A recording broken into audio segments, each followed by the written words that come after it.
various characteristics of normal lymph nodes and also the abnormal lymph nodes, and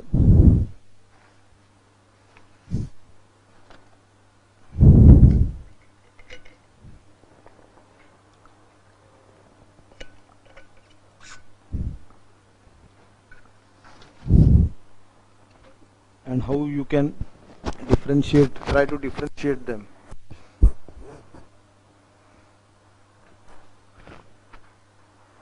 And our role is to suggest FNSC wherever required and suggest whether FNSC is not required in certain conditions.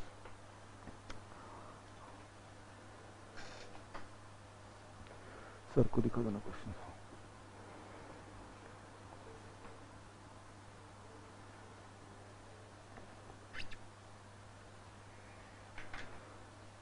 So as the resolution of machines has improved, the visualization of various characteristics that has also improved, and we are able to see more and more findings on ultrasound and Doppler.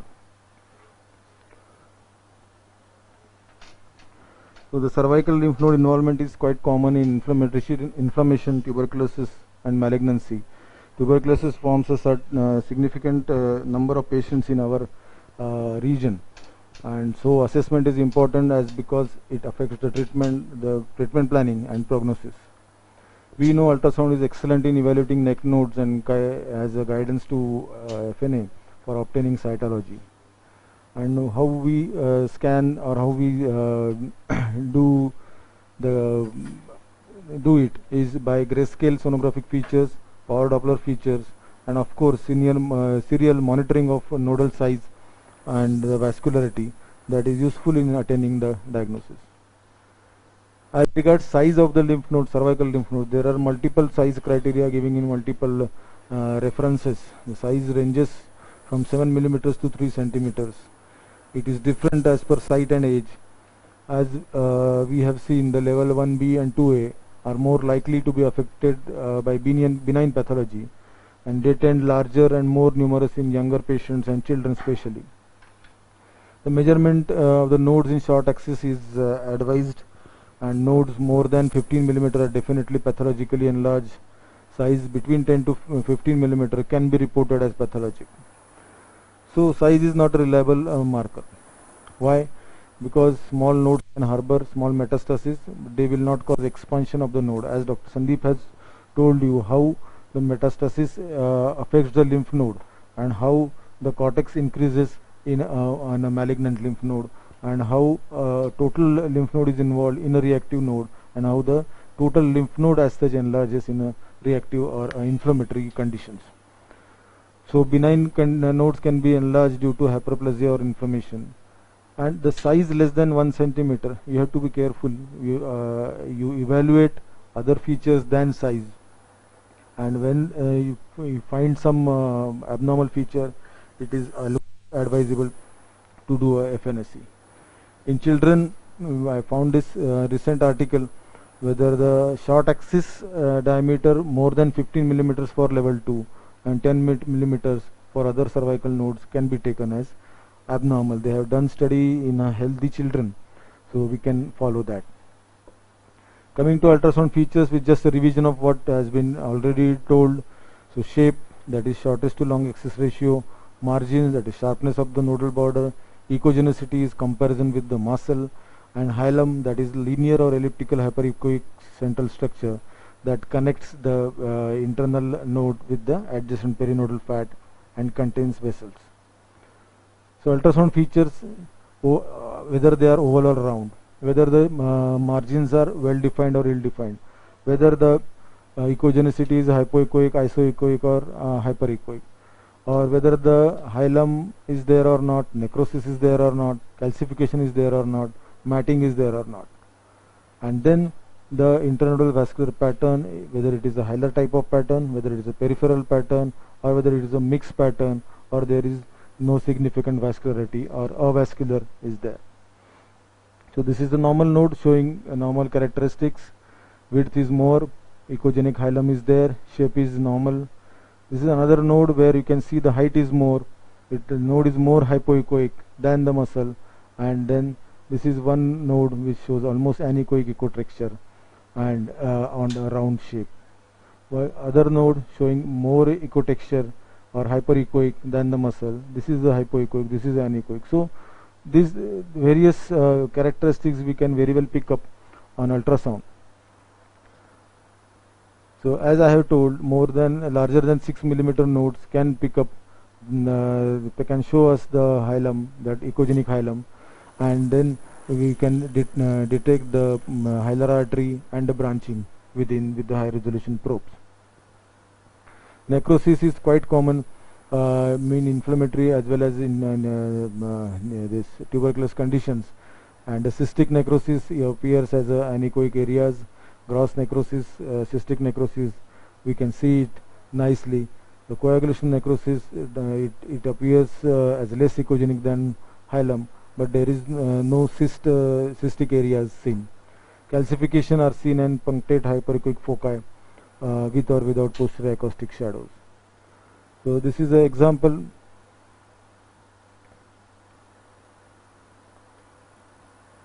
You can see very large node, large cystic area within, and this power Doppler shows vascularity all around the necrosis. In such case, you may not need a Doppler to ascertain the avascular area, but as you see in examples later, even the normal look vascular areas.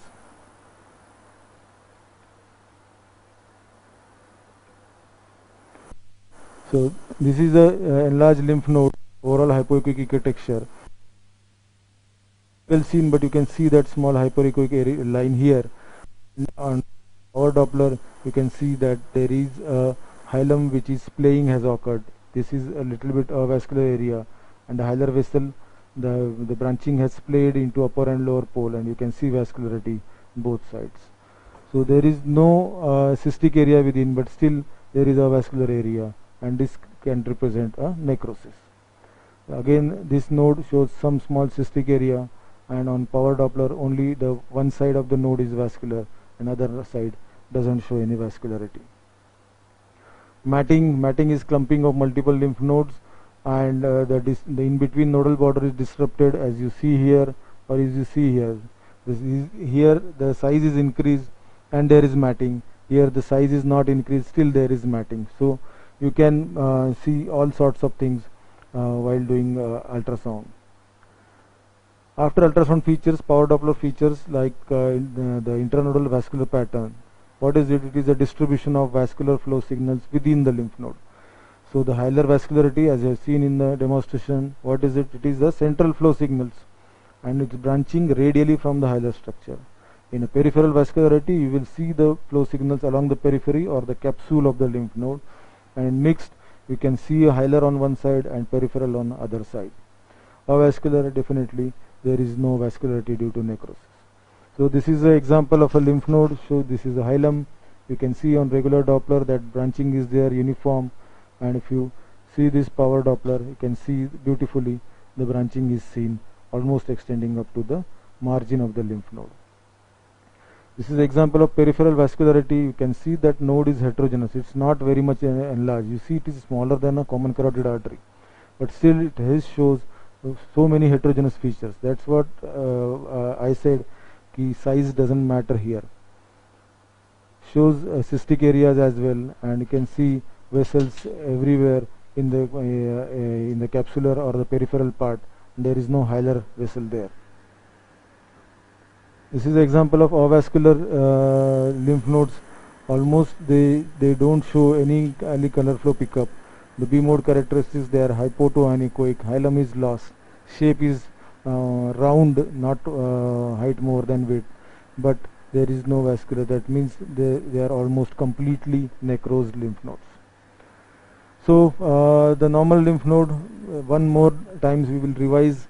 The shape is oval, margins are very well defined, hilum is echogenic, and ecotexture is hypo to the muscles. So the normal vessel will show regular branching from the hilum towards the periphery, The inflammatory or reactive nodes, you will see that overall node shape is maintained, the size is increased, but the hilum is maintained, and you can see hilar vessels within the lymph nodes. So these are examples of inflammatory or reactive lymph nodes. Then another example, multiple nodes, they are enlarged. You can see some necrotic areas here, but still the vessel is seen there, but it is less vascular than this part of the lymph node. So that way Doppler helps you to confirm the necrosis. One more example, you can see this beautiful uniform branching of the hilar vessel there. As the inflammation or infection increases, the liquefaction pus formation occurs. It's usually seen in younger children, that they come with neck mass, with pain, tenderness, and fever, and you see a conglomerated mass showing complex fluid collections with irregular margins. There will not be flow in the part, and there will be surrounding edema. Of course, few more regional lymph nodes can be seen in these cases. So as the liquefaction increases, the node become anechoic, and the transmission of beam is better, and then you can see that posterior acoustic enhancement. This is an indirect indication that there is a liquefaction. Other nodes with enlarged size, with maintained hilum can be seen. It all depends patient to patient how they appear and how the things are there. This is a case where you can see abscess on both sides of the neck, and as the liquefaction is there, it is simple test to assess liquefaction is give little bit pressure on the node, and the liquefied in a liquefied lymph node you will see little bit movement due to probe pressure. As we have done here, you can see that the internal echoes are moving. That indicates it is a liquefied lymph node.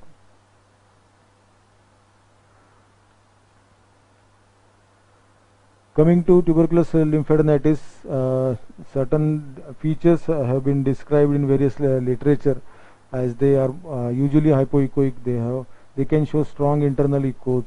They can show echogenic thin layers.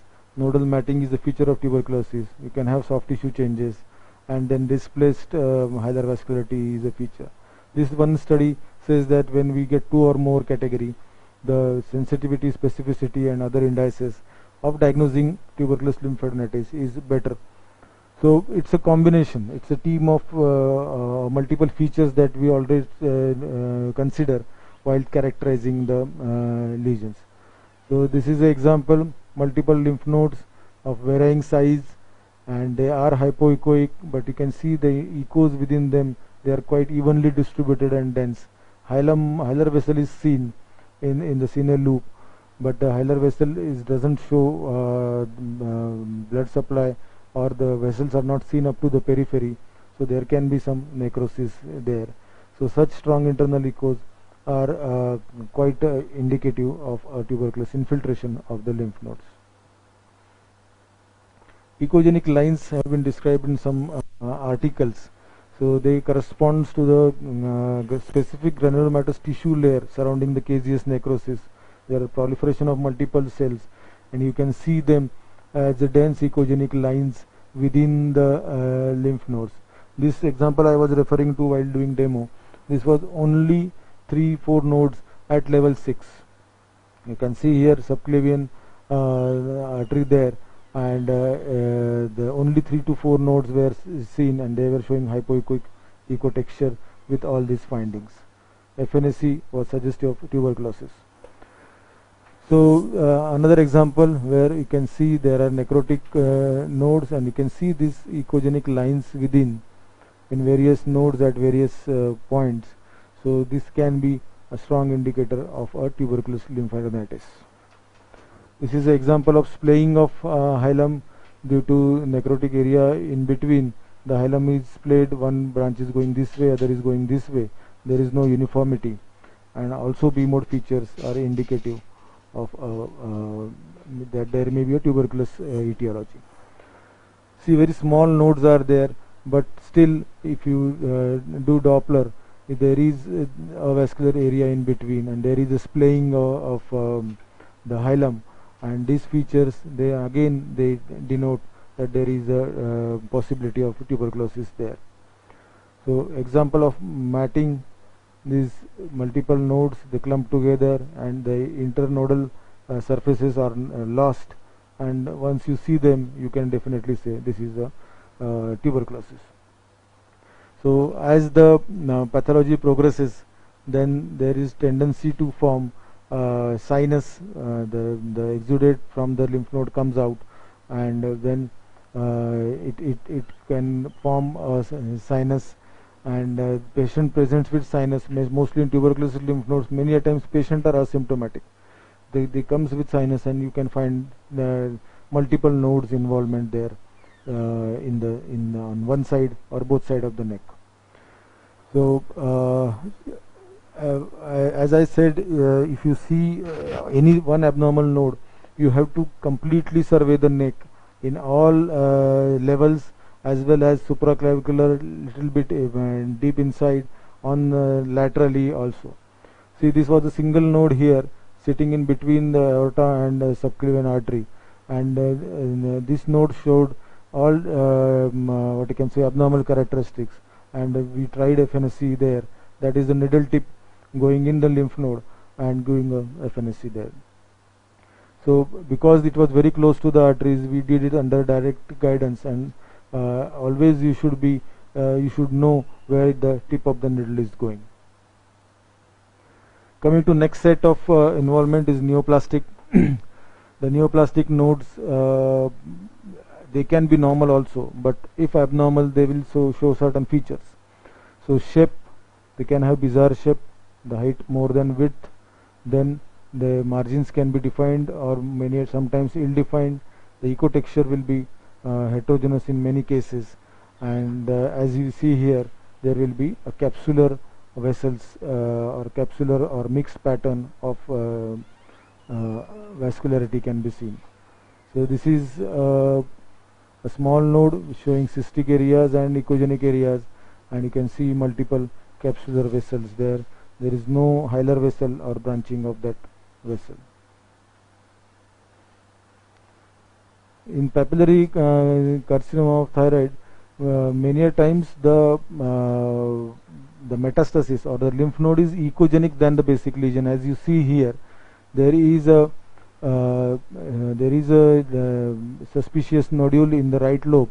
There are two nodules, but one of them is more suspicious, and you can see it is hypoechoic, height more than the width, and there is a lymph node here. If you can appreciate, the lymph node is quite big, and it is hyperechoic than the malignancy or the suspicious nodule itself. So that happens due to deposition of thyroglobulin, as the literature says, and then you can do FNA from both to confirm your diagnosis, whether which in this case you have to do FNAC from both the nodules and as well as the lymph node. So that this is a example how a guided FNAC can be done with a simple needle, simple 5 ml syringe, dual aspiration, target the solid area.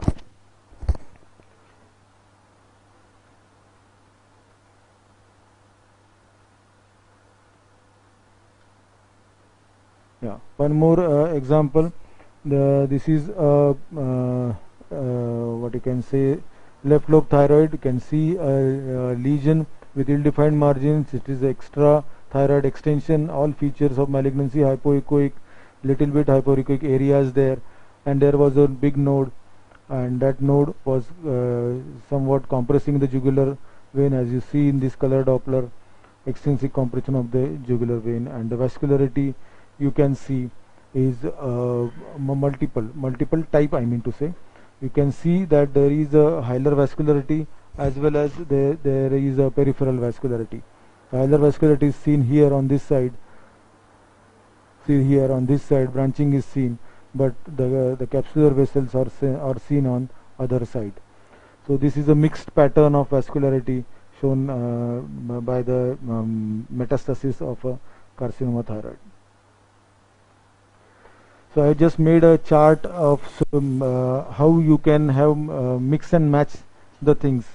So it can talk with the patient for history and complaints and the clinical diagnosis, and then start evaluating on B mode as regards shape, as regards ecotexture, as regards hilum, regards margin, calcification, and then the necrosis, then how many levels of lymph nodes, whether unilateral, bilateral, because that can give you certain ideas. As I said, tuberculous lymph nodes can be bilateral and extensive, but malignant lymph nodes will be regional, where they will be in the drainage area of the primary lesion. Basically, they will not be bilateral and huge like tuberculous. Inflammatory, of course, it all again depends. They can be bilateral, inflammatory. So the hilar flow, and then how is the hilum, whether there is abscess formation, whether there is fistula, and whether there is matting. So if you mix and match all these things, then in many cases you can go completely guide your clinician whether about the origin or the etiology of the lymph nodes. One study has reported this cervical lymph node image reporting and data system like TIRADS, you can call it LIRADS. So they have categorized into US 1, 2, 3, 4, 5, 6, and the features what we have discussed, they have given the scores 0, 1, 0, 1 in most of the cases, and with no feature it is benign, as they said, and with highest is the all five features as highly suggestive of malignancy. Just compilation of whatever we have, whatever we routinely see, and as per category the risk of malignancy they could find out is this. So probably more and more studies will come in this direction, so that we can be more wiser in the near future. A word about elastography. We do not practice elastography routinely, but there are many studies available where the real-time elastography is good in the differentiation of benign and malignant. But as many legends in neck radiology, they say it is yet to be proved whether elastography is of help in differentiation. And there is a meta-analysis reported in long back in 2014. It shows it's if you can compare, you can add on to the ultrasound features, it can be useful. So let us see how it evolves in the near future. So again, certain tips is you scan along jugular vein. In transverse vein you will find most of the nodes, and level 2 to level 5 nodes are more common, and you should always look for them. And if you find a doubtful nodule, completely you have to see the neck in all regions as such. For FNSC, the tips are target the solid area, avoid high vascular area because it will give you only blood, use suction when in solid area, and then if the nodule is cystic partially, try to aspirate what is cyst and then do a FNA.